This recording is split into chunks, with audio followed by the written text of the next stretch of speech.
قارون کو دولت مل گئی، اتنا بڑا خزانہ تھا اس کے پاس کہ قرآن کہتا ہے کہ ایک جماعت مل کے صرف خزانے کی چابیاں اٹھاتی.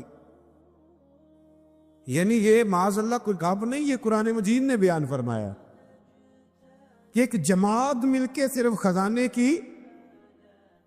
تو حضرت سیدنا موسیٰ علیہ السلام نے کہا زکوٰۃ دو.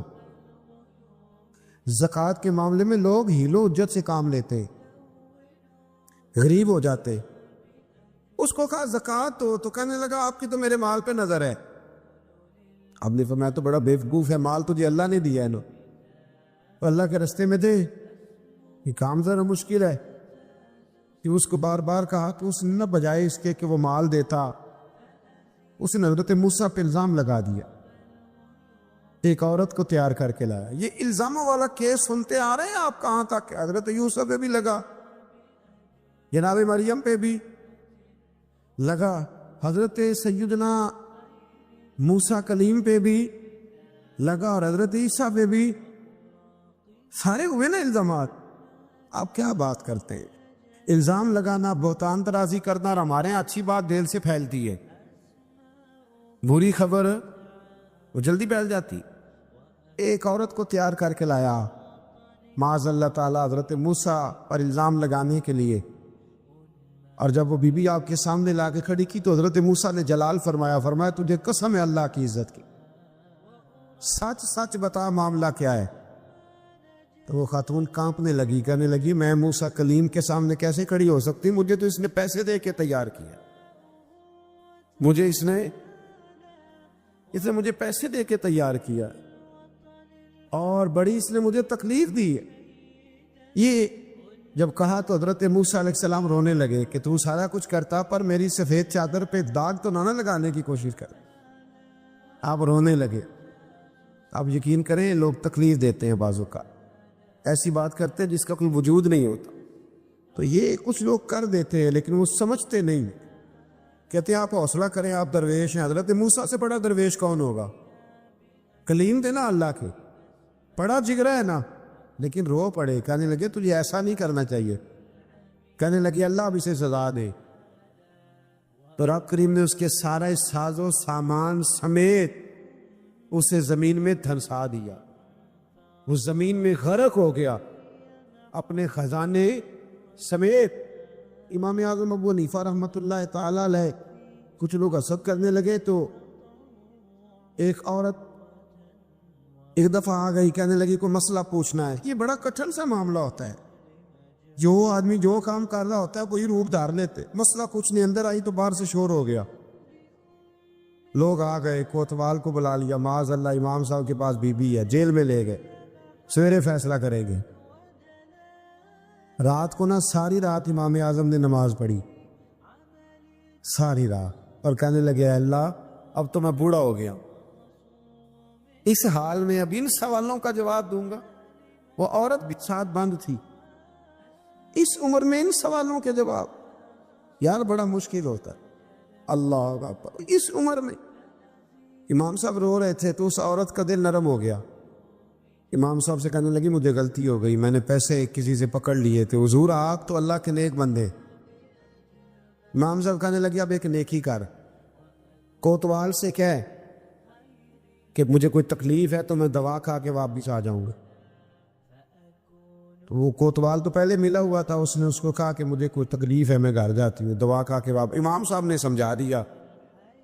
وہ گئی تو جو برقع اس نے پہنا ہوا تھا نا نقاب ساری عورتیں، وہ جا کے اس نے امام صاحب کی بیوی کو دیا. امام صاحب نے اس کو سمجھا کے بھیجا تھا. وہ برقع گھر لے گئی اور جا کے زوجہ کو ساری بات سنائی. وہ دوائی کھانے گھر چلی گئی اور زوجہ برقع پہن کے تھانے آ گئی. سویرے قاضی کے سامنے بھیج ہوئے تو کہنے لگا جی آپ اتنے بزرگ ہو کے عالم ہو کے بیوی کے ساتھ اکیلے. فرمایا میری بیوی ہے تو میں نے اکیلے ہی ہونا تھا اس کے ساتھ، اور کس نے ہونا تھا؟ جناب آپ کی بیوی. فرمایا بلاؤ میرے سسر کو، اور بلاؤ محلے کی 10-12 عورتوں کو بھی دیکھ لے. انہوں نے دیکھا تو امام صاحب کی بیوی نکل آئی. وہ جتنے تھے نا الزام لگانے والے وہ اب غور سے دیکھ رہے تھے. تو ایک کہنے لگا امام صاحب سے یہ کیا ہوا؟ فرمایا قرآن ہے وَتُعِزُّ مَن تَشَاءُ وَتُذِلُّ مَن تَشَاءُ. یہ قرآن ہے. ہونا کیا تھا؟ رب نے اپنا وعدہ سچا کر کے دکھایا ہے. تو اس نے بھی الزام لگایا، پھر سزا یہ ملی کہ وہ ہمیشہ کے لیے زمین میں دھنستا۔ دولت کون دیتا ہے؟ اللہ دیتا ہے نا، تو اگر اللہ کہے تھوڑی سی واپس بھی کرو، بندیاں دے خرچے بات جانتے تھے، تھوڑی سی واپس مانگ لے تو ہاتھ تنگ ہو جاتا ہے۔ ایک خاتون نے ایک دفعہ مجھے پیغام دیا تو میں بڑی اس کی بات سن کے مجھے عجیب لگا۔ وہ کہنے لگی کہ دوسری جگہ میری شادی ہوئی ہے، مجھے طلاق ہو گئی تھی، تو مجھے ایک تانا روز سننے کو ملتا ہے تو اتنی اچھی ہوتی تو وہاں نہ رہ لیتی۔ تو بھئی یہ کتانے والی بات ہے، کو ضروری ہے کہ بیوی غلط ہوتی ہے تو طلاق ہوتی ہے؟ اللہ کے محبوب علیہ السلام کی 2 صاحبزادیوں کو ابو لہب کے 2 بیٹوں نے طلاق بھیج دی تھی، کس کی غلطی تھی؟ تو آپ کیا کہہ سکتے ہیں یہاں کیوں طلاق؟ تو اتنی جلدی بات تھوڑی کر دیں گے آپ، تھوڑی احتیاط فرمائیں بولنے۔ حضرت عبداللہ ابن عباس فرماتے ہیں میرے نبی پاک علیہ السلام نے میری تربیت فرمائی، اور محبوب پاک علیہ السلام نے فرمایا عبداللہ یاد رکھنا، یہ نوجوان دوست میری بات لکھ لیں، پریشان لوگ میری بات لکھ لیں، جن کے پاس قوت فیصلہ نہیں وہ اس بات کو لکھ لیں۔ حضرت عبداللہ ابن عباس فرماتے ہیں میرے نبی پاک علیہ السلام نے مجھ سے فرمایا تھا عبداللہ سن، اگر ساری دنیا مل کے تیرا کوئی نفع کرنا چاہے کر نہیں سکتی جب تک میرے رب کی رضا نہ ہو، اور فرمایا ساری دنیا مل کے تیرا کچھ بگاڑنا چاہے تو عبداللہ بگاڑ نہیں سکتی جب تک رب کریم کی حکمت کا تقاضا نہ ہو۔ لوگوں سے ڈرنا، لوگوں کی طرف دیکھنا، ماحول دیکھ کے اپنے راہ کا تعین کرنا، ہر بندے کے خیالات کے مطابق ڈھلنے کی کوشش کرنا، فلانا نہ ناراض ہو جائے، فلانا نہ ناراض ہو جائے، وہ جس نے ہونا ہو جائے، بس رب رسول ناراض نہ ہو۔ اپنی زندگی میں اپنے مالک کو مولا جان کے، بل اللہ مولاکم، اللہ تمہارا مولا ہے، وَهُوَ خَيْرُ النَّاصِرِينَ، وہ بہترین مددگار ہے۔ توجہ جب بھی کریں رب کی جانب کریں، اپنے دل کا قبلہ درست رکھیں، سوچوں کے زاویے سیدھے رکھیں۔ میرے بھائی مالک جب بندوبست کر دے نا، جب مالک بندوبست کرتے پھر ایسا بندوبست کرتا ہے کہ لوگوں کے پاس نا چارہ نہیں رہتا۔ حضرت مریم رضی اللہ تعالی عنہا پاک باز تھی، مسجد میں رہی تھی، پر مالک کی حکمت کے تقاضے بڑے عجیب ہے نا۔ پھر جناب مریم کو اللہ تعالیٰ نے بغیر شوہر کی اولاد عطا کر دی۔ یہ بات یہ ایسی تھی، کسی نے کہا تھا کہ مخلوق تو فنکار ہے اس درجہ کے پل بھر میں سنگے در کعبہ سے بھی اصنام تراشے، تم کون ہو کیا چیز ہے داغے کبابی، لوگوں نے تو مریم پہ بھی الزام تراشے۔ تو لوگوں نے کہا کدھر سے لے آئی بچہ، تیرا باپ تو ایسا نہیں تھا، کہاں سے لے آئی؟ اللہ کرے میں آپ کو سمجھا سکوں، ذرا اپنے آپ کو وہاں کھڑا کریں کہ ایک پاک باز عورت، پاک باپ کی بیٹی، طیب ماں کی بیٹی، اور اللہ کے گھر میں پرورش پانے والی خاتون، ایک وہ وقت اور ایک یہ وقت کہ اس عورت کو کٹہرے میں کھڑا کر کے پوچھا جا رہا ہے کہ معاذ اللہ تیری گود میں بچہ جائز نہیں ہے، کہاں سے لائی ہے؟ اب خود سے صفائیاں بندہ کتنی کو دے، کتنی کو وضاحتیں کرے۔ اور میں نے تو اپنی زندگی میں دیکھا ہے زیادہ وضاحت دینے والے کو بھی لوگ جھوٹا سمجھنے لگ جاتے ہیں، زیادہ وضاحت دینے پر بھی لوگ کمزوری کا اظہار سمجھتے ہیں کہ کمزور پڑ گیا۔ آپ صلح کی کوشش کرتے ہیں، سامنے والا بزدل سمجھ لیتا ہے، زیادہ وضاحتیں بھی کمزور کر دیتی ہیں۔ اب حضرت مریم کو کٹہرے میں کھڑا کر کے کہا بچہ کس کا ہے؟ تو پھر خدا بندوبست جب کرے، اللہ جب مددگار ہو، تو پھر حضرت مریم کی گواہی درختوں سے نہیں دلوائی، اس نے پتوں سے نہیں دلوائی، پھر فرشتے نہیں بھیجے۔ حضرت مریم کہنے لگی مجھ سے نہ پوچھو، وہ جو پنگوڑے میں ہے اسی سے پوچھ لو، ان سے پوچھو نا، وہ کون ہے پوچھ لو، ان سے کر لو سوال۔ انہوں نے کہا پنگوڑے میں چند دنوں کا بچہ یہ جواب دے گا؟ مددگار تھا رب،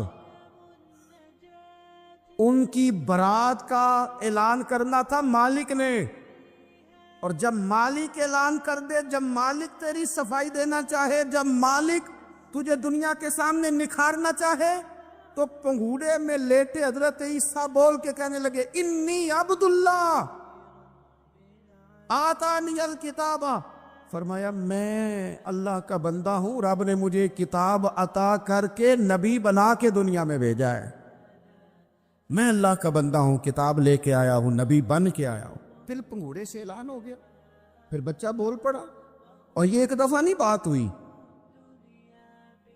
یہ بنی اسرائیل میں ایک جریج نام کے شخص بھی تھے جو نماز پڑھ رہے تھے، بعض نے لکھا ہے نفل نماز تھی، اماں نے پکارا تو آئے نہیں، تو ماں کے منہ سے نکل گیا تو اتنی دیر تک مرے گا نہیں جب تک کسی بے حیا عورت کا منہ نہ دیکھ لے۔ تو وہ عبادت گزار تھے، لیکن لوگوں نے ان کی عبادت، ریاضت، پرہیزگاری کو نہیں دیکھا، بس ایک عورت کو بھیج کے الزام لگوا دیا۔ وہ عورت آیا جایا کرتی تھی، اب آ جاتی ہیں عورتیں، مسئلہ پوچھنے کی نیت سے بھی آ جاتی ہیں۔ ماحول میں کچھ جگہ ایسی بھی ہیں جہاں عورتیں دم کرانے کے بہانے آ جاتی ہیں۔ وہ خاتون آتی جاتی تھی، اس خانقاہ پہ، آستانے پہ، یہ بخاری میں موجود ہے، پھر اس نے کہا میری گود میں جو بچہ ہے یہ انہی کا ہے۔ مجھے بتائے کیسے بندہ وضاحت دے؟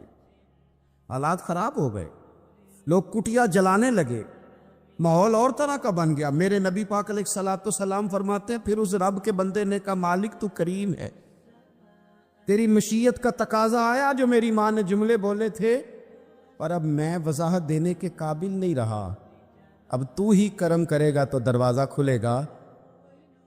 تو وہ چند دنوں کا بچہ پنگوڑے میں بول کے کہنے لگا میں اس درویش کا نہیں، میں تو فلانے چرواہے کا بچہ ہوں، وہ جو بکریاں چراتا ہے۔ رب کی مدد کو پکاریں، اپنے ساتھ اپنے مالک کی مدد کو شامل کریں، تھوڑے رزق پر بھی گزارا اچھا ہونے لگ جائے گا۔ سارے لوگ آپ کو گرانے کی تدبیریں کر رہے ہوں گے اور مالک آپ کو عزتیں عطا فرما دے گا، اس کی بارگاہ سے حکمت کا تقاضا اور ہو جائے گا۔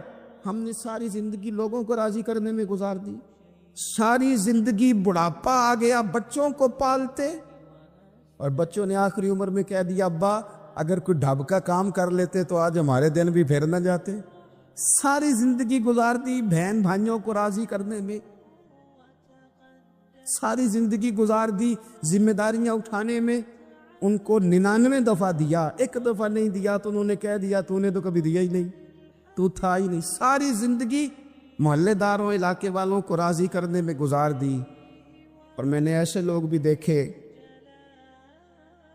دین کے لیے وقت گزارا، لیکن جب بڑھاپے میں دانت کام نہ کرتے تھے تو وقت کے مفتیوں کو بھی مسجدوں کی کمیٹیوں نے کہہ دیا اب آپ کی سمجھ نہیں آتی، ہم نے خطیب کو یور رکھنا ہے، نہ دیکھو دنیا کی طرف، دنیا رلا دیتی ہے، نہ راضی کرو بندوں کو، بندے تھکا دیتے، نہ پیچھے بھاگو ہر وقت دنیا داروں کے، یہ انسان کو کمزور کر دیتے ہیں۔ وہ تو کریم ہی بڑا ہے، 2 آنسو زمین پر بعد میں گرتے ہیں، بندے کے گناہ سارے پہلے معاف فرما دیتا ہے۔ اللہ کی مدد کا حصول، اپنے مالک کی مدد کی طرف بڑھنا، آپ کو بدر کی جنگ بھی یہی درس دے گی، آپ کو احد کا میدان بھی یہی سبق دے گا، فتح مکہ بھی یہی سبق دے گا۔ میرے دوستو، جب رب مدد فرمائے، جب اللہ مددگار بنے، دوستوں سے ایک بات اکثر کرتا ہوں، میں کہتا ہوں کہ جتنے درد سے آپ امیر کو اپنی کہانی سناتے ہیں نا، اور جس طرح آپ کے آنسو بات کرنے سے پہلے گر جاتے ہیں کہ غریب ہیں، بچیاں ہیں، کاروبار نہیں، او میرے سنگیو، اس سے آدھے آنسو اپنے رب کی بارگاہ میں بکھیرو، اس کے حضور عرض گزار ہو جاؤ، اس سے طلب کرو۔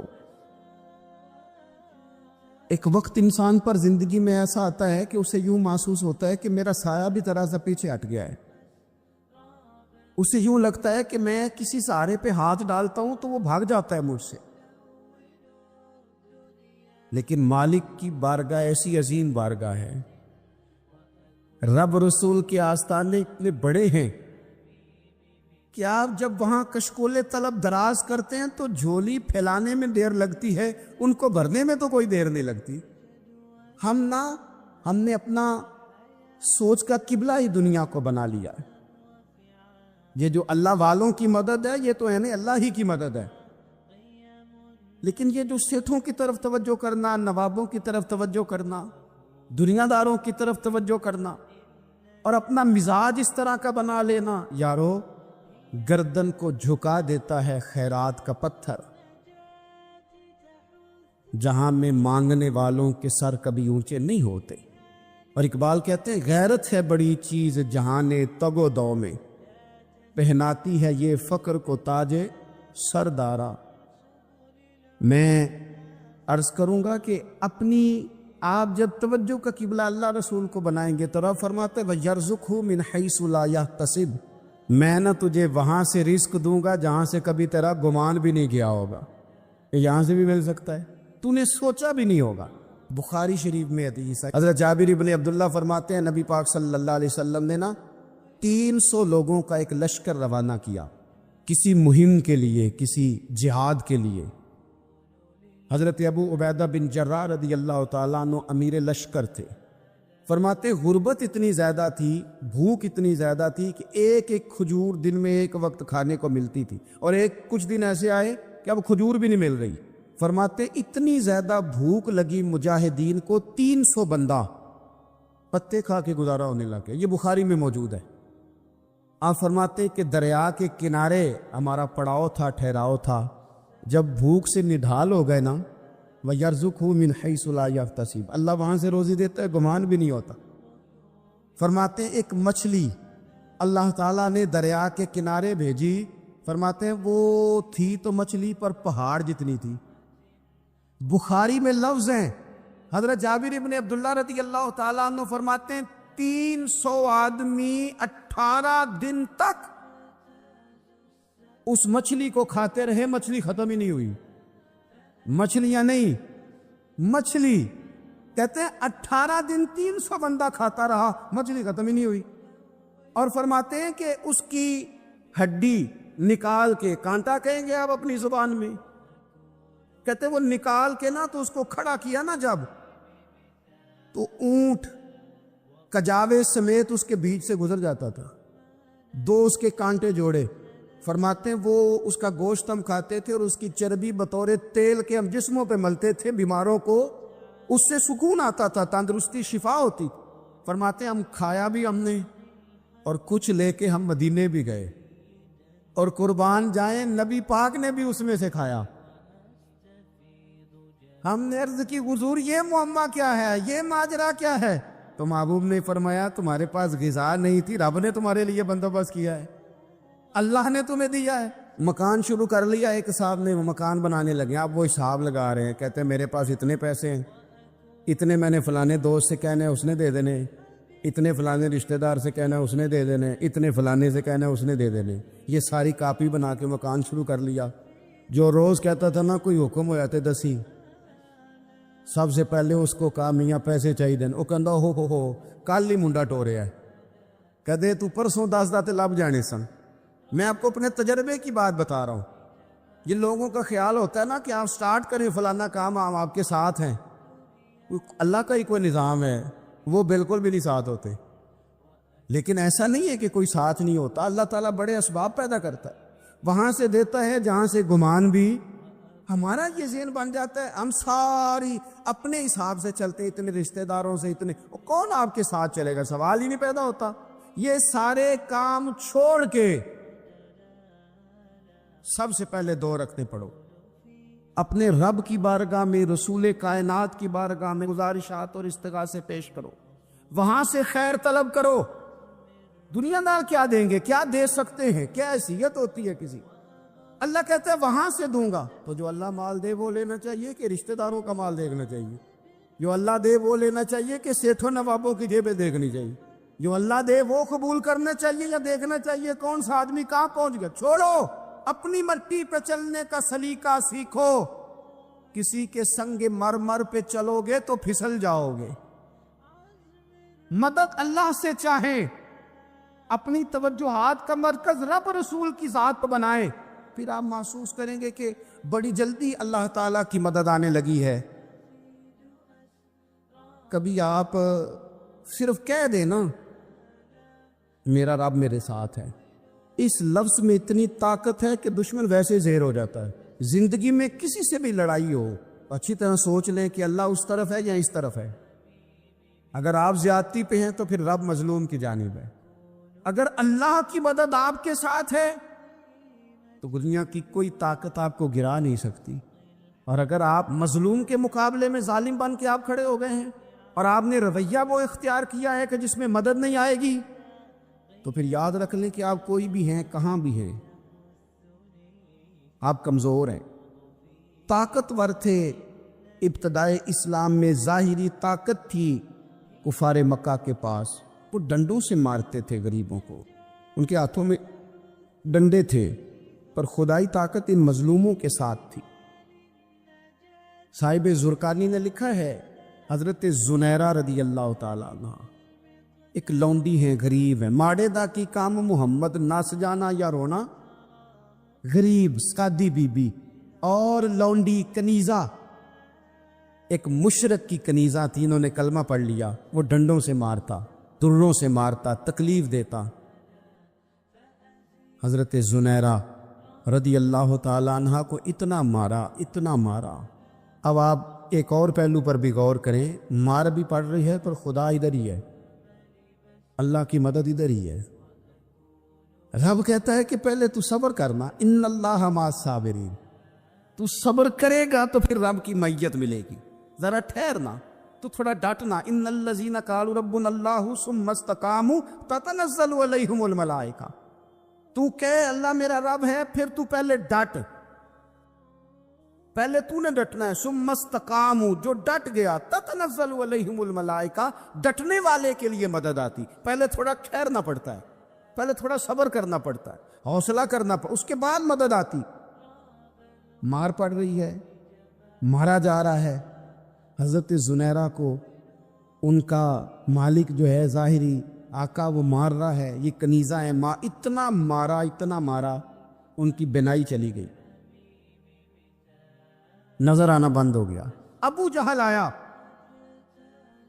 اور کہنے لگا زنیرہ دیکھا نا ہمارے بت تیری آنکھیں لے گئے, معاذ اللہ, لات و منات ہمارے بتوں نے تجھے اندھا کر دیا.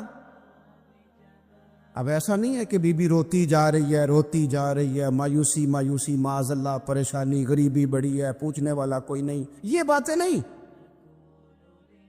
کیا جملے ہیں خاتون کے, کیا لفظ ہیں. ابو جال نے تنزیہ کہا, معاذ اللہ, کہنے لگا دیکھا نا ہمارے بتوں نے تجھے اندھا کر دیا. تو جناب زنیرہ آنکھوں کی بینائی گئی ہے, رات کو گئی ہے, دکھ ابھی تازہ ہے, لیکن اللہ پہ جو توکل ہے, اپنے مالک سے جو رشتہ ہے,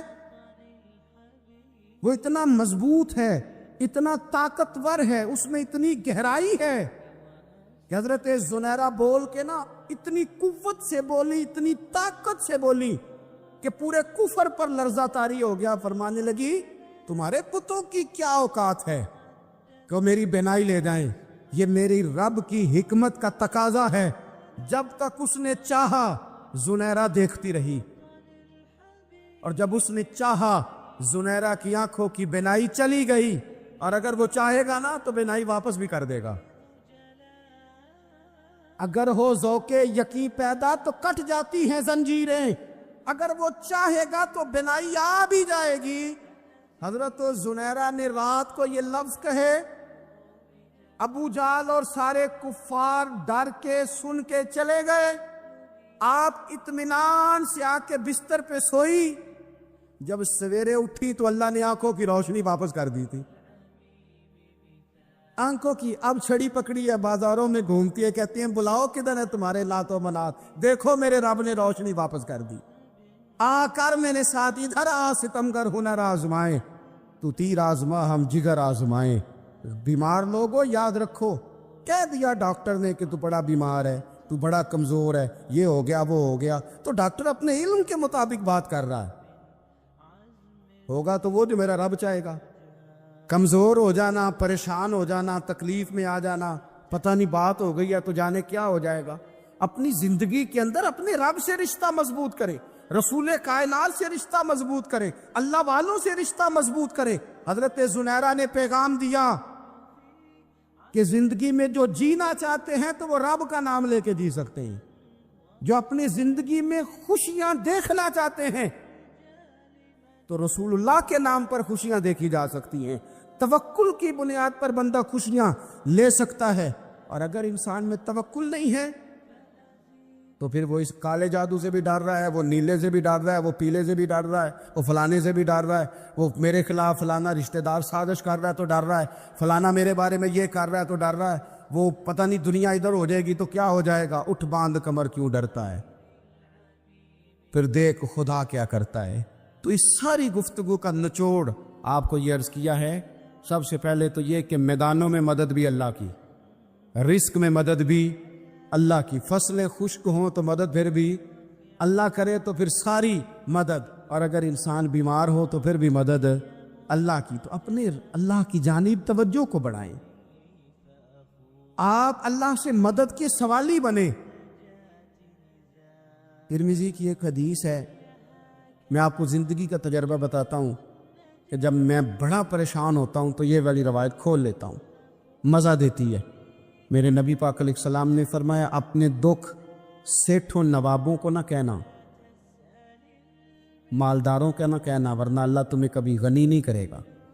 فرمایا اپنے دکھ اپنے رب کی بارگاہ میں عرض کرنا, جلدی کرے یا دیر سے کرے اللہ تمہیں لوگوں سے بے نیاز کر دے گا, اللہ تمہیں غنی کر دے گا. رات کو بیٹھو نہ اس کی بارگاہ میں. امام غزالی سے کسی نے پوچھا تھا, امام غزالی سے, کہ حضور اللہ کا بندے سے راضی ہونا کمال ہے یا بندے کا اللہ سے راضی ہونا کمال ہے؟ تو امام غزالی مسکرائے, فرمانے لگے رب تو بڑا ہی مہربان ہے, وہ تو بڑی جلدی راضی ہو جاتا ہے.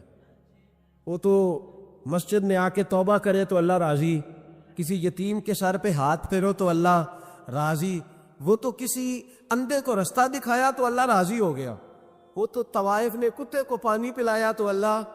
امام صاحب فرمانے لگے یہ بندہ ہے جو اللہ سے راضی نہیں ہوتا. جس کے پاس اولاد نہیں وہ کہتا ہے چلو ایک بیٹی مل جائے تو میں راضی ہوں, بیٹی مل گئی تو کہتا اب ایک بیٹا بھی ملے تو پھر راضی ہوں, پھر کہتا ہے یہ دونوں اچھی تعلیم حاصل کر لے تو پھر میں راضی ہوں, پھر کہتا ہے یہ بہت زیادہ پیسے کمائے تو پھر میں راضی ہوں. بہرحال راضی ہوتا, لیکن جو راضی ہو جاتا ہے نا, اللہ اکبر, جو اللہ سے راضی سکھی بڑا رہتا ہے, سکون میں بڑا رہتا ہے, مطمئن بڑا رہتا ہے. جو سمجھ لیتا ہے نا کہ جو میرے رب نے بہتر سمجھا وہ میرے اللہ نے مجھے. میں کبھی کبھی سوچتا ہوں کہ یار حضرت بلال حبشی نے کوئی عہدہ نہیں مانگا ساری زندگی,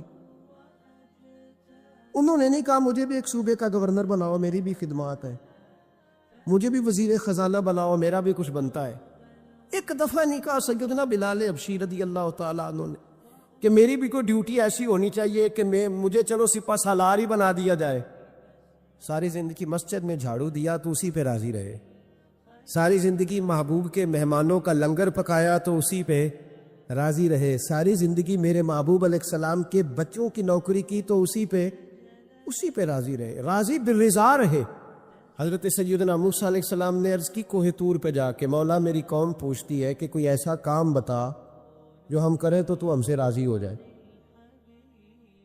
حضرت موسیٰ کی قوم کا خیال تھا کہ تہجد کا حکم آئے گا تو پڑھیں گے, صدقات کا حکم آئے گا تو دیں گے, جہاد کی بات ہوگی تو کریں گے. کچھ جو نیک لوگ تھے ان میں سے انہوں نے یہ پیغام دیا کہ مالک ہمیں بتائے کہ وہ کس کام پہ راضی ہوتا ہے, ہم وہ کام کریں تاکہ اللہ ہم سے راضی ہو جائے. حضرت موسیٰ کلیم کہتے ہیں میں نے عرض کی مولا میری قوم پوچھتی ہے کہ کون سا ایسا کام کرے کہ تو راضی ہو جائے. تو رب کریم نے ارشاد فرمایا, موسیٰ کہتے میرا خیال تھا کوئی لسٹ ملے گی, لیکن مالک نے ایک جملہ کہا, ایک جملہ, اور تفسیروں کے دریا بہا دیے. عرش کے مالک نے فرمایا موسیٰ ان سے کہو جا کے کہ وہ مجھ سے راضی ہو جائے, میں ان سے راضی ہو جاؤں گا, مجھ سے راضی ہو جائے. بندے اللہ سے راضی ہی راضی ہوتے, اللہ کی رضا پہ راضی رہیں, مالک کے فیصلوں میں اپنے دل میں کوئی بوجھ محسوس نہ کریں.